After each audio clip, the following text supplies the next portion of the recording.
So let's begin with the spermatic cord.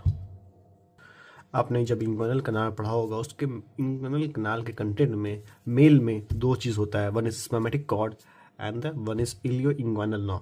तो spermatic cord is nothing but the content of the inguinal canal. Look here, this is fascia transversalis, this is the external oblique. इस दोनों के बीच में जो कनाल होता है, obvious सी बात है, आपने पढ़ा होगा, I hope so. This is the inguinal canal. अब ड्यूरिंग बर्थ ये जो इस इंग्वानल कनाल से, इस रास्ते से ही तुम्हारा जो टेस्टिस है वो नीचे डिसेंड करता है और स्क्रोटम में जाता है। This is testis.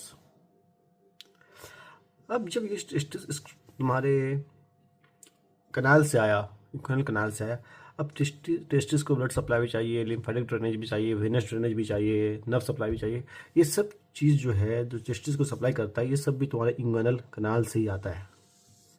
ओके, देखिए, टेस्टिकुलर आर्टरी, टेस्टिकुलर नर्व, तुम्हारा लिम्फेटिक ड्रेनेज, तुम्हारा नर्व सप्लाई, सिम्पैथेटिक नर्व, जितने भी है सब तुम्हारे इंग्वानल कनाल से आता है और एक शीट में कवर होता है। उस शीट को अपन कहते हैं स्पर्मेटिक कॉर्ड। क्या कहते हैं? Spermatic cord.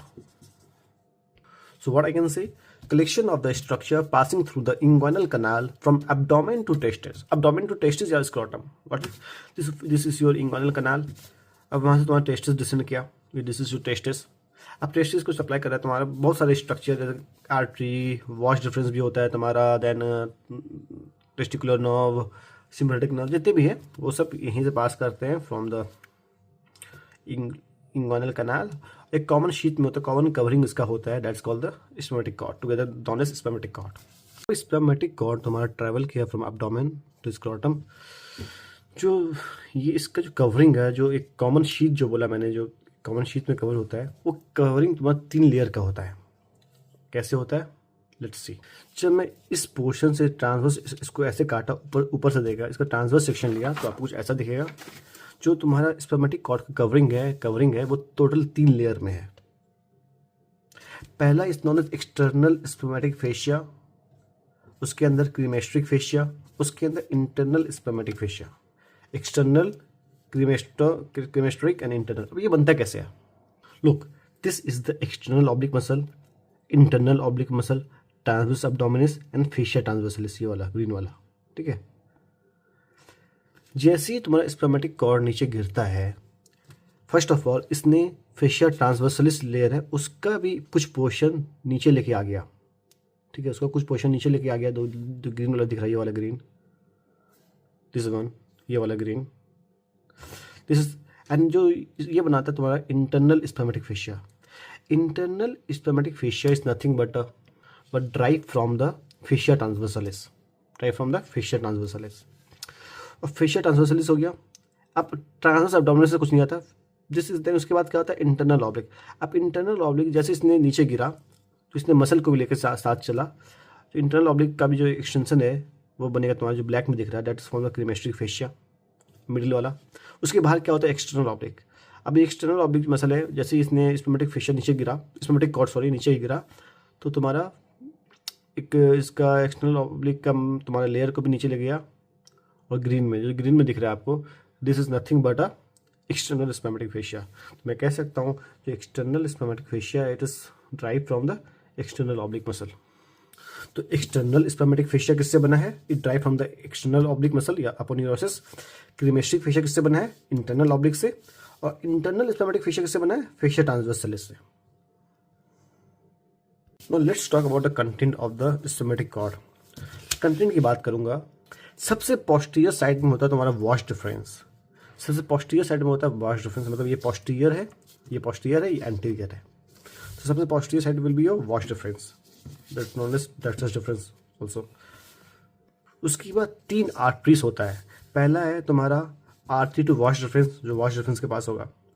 दूसरा तुम्हारा एंटीरियर साइड होता है तुम्हारा एक टेस्टिकुलर आर्टरी, दूसरा। तीसरा है क्रीमेस्ट्रिक आर्टरी। अब ये क्रीमेस्ट्रिक आर्टरी है, आगे जाके पढ़ोगे क्रीमेस्ट्रिक नर्व भी होता है। ये क्रीमेस्ट्रिक वेसल्स और नर्व जो होता है तुम्हारा, ये स्पर्मेटिक कॉर्ड का कंटेंट है, लेकिन ये तुम्हारे 2 मसल के बीच में होता है, 2 कवरिंग के बीच में होता है। इंटरनल स्पर्मेटिक फेशिया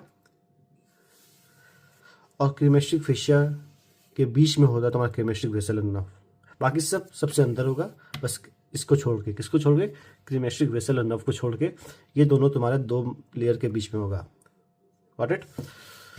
उसके बाद होता है पैम्पिनीफॉर्म प्लेक्सस। ये पैम्पिनीफॉर्म प्लेक्सस जो है, it is nothing but a venous plexus. ये वेन का प्लेक्सस है, वेन का ग्रुप है।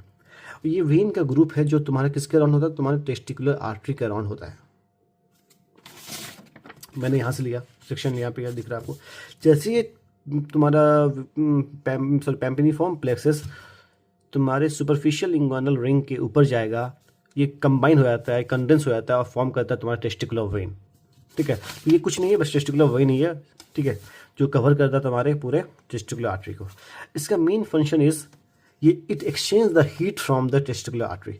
अब टेस्टिकुलर आर्टरी में जो ब्लड है एब्डोमेन से आ रहा है, उसका टेम्परेचर ज़्यादा है, अपन को ब्लड सप्लाई करना टेस्टिस को, अब टेस्टिस को ब्लड सप्लाई करना है, और टेस्टिस जो होता है उसमें स्पर्म बनता है, और स्पर्म जो तुझे पता है स्पर्म को स्पर्मेटोजेनेसिस करने के लिए थोड़ा कम टेम्परेचर चाहिए, तो हमको ब्लड सप्लाई भी करना है, थोड़ा कम टेम्परेचर पे करना है, इसलिए यहाँ पे हीट एक्सचेंज होता है between the pampiniform plexus and the testicular artery. It exchange the heat from the testicular artery, thus maintain the 34 degree Celsius required for spermatogenesis. उसके बाद लिम्फेटिक्स होता है। देन 3 नर्व होता है। One is genitofemoral nerve. अब genitofemoral nerve का 2 branch होता है, एक जेनाइटल ब्रांच होता है, एक फीमोरल ब्रांच होता है। तो यहाँ पे तुमको मिलेगा जेनाइटल ब्रांच, यहाँ दिख रहा है तुमको, it's the genital branch of genitofemoral nerve. दूसरा इज क्रीमेस्ट्रिक नर्व, जो यहीं पर होता है 2 लेयर के बीच में। थर्ड इज सिंपैथेटिक नर्व, जो तुम्हारे टेस्टिकुलर आर्टरी के पास होता है, दिस इज सिंपैथेटिक नर्व। तो now last is remnant of processus vaginalis. What is this? जैसे ये तुम्हारा इंग्वानल कनाल है, ये तुम्हारा स्क्रोटम है, इसके अंदर टेस्टिस है। जैसे टेस्टिस तुम्हारा डिसेंड कर रहा होता है, स्टार्टिंग में टेस्टिस नीचे आया तो ये अपने साथ, ये पेरिटोनियम का लेयर है, अपने साथ पेरिटोनियम को लेकर आता है, अपने साथ पेरिटोनियम को भी लेकर आया। ठीक है, बाद में ये पेरिटोनियम जो है मिडिल से वैनिश होता है, खत्म हो जाता है, लेकिन इसका लोअर पार्ट पर्सिस्ट करता है, जिसे बोलते हैं तुम्हारा रेमनेंट ऑफ प्रोसेसेस वेजाइनलिस। ये जो तुम्हारा आया ना, ये वाला पूरा पेरिटोनियम का लेयर, उसी को बोलते हैं प्रोसेस वेजाइनलिस। लेकिन इसका लास्ट पार्ट जो है, इंफीरियर पार्ट बच जाता है, इसे कहते हैं रेमनेंट ऑफ प्रोसेस वेजाइनलिस। फिर बाद में जाके यही बनता है तुम्हारा ट्यूनिका वेजाइनलिस, जो तुम्हारा बनता है कवरिंग ऑफ द टेस्टिस। जब आपने टेस्टिस का कवरिंग पढ़ा होगा तो उसमें पढ़ा होगा, तो आपको ट्यूनिका एक लेयर होता है, ट्यूनिका वेजाइनलिस। ओके, ये भी तुम्हारा कंटेंट है, एक तुम्हारा स्पर्मेटिक कॉर्ड का। This completes your spermatic cord. In the next video I will talk about the inguinal triangle. Thank you.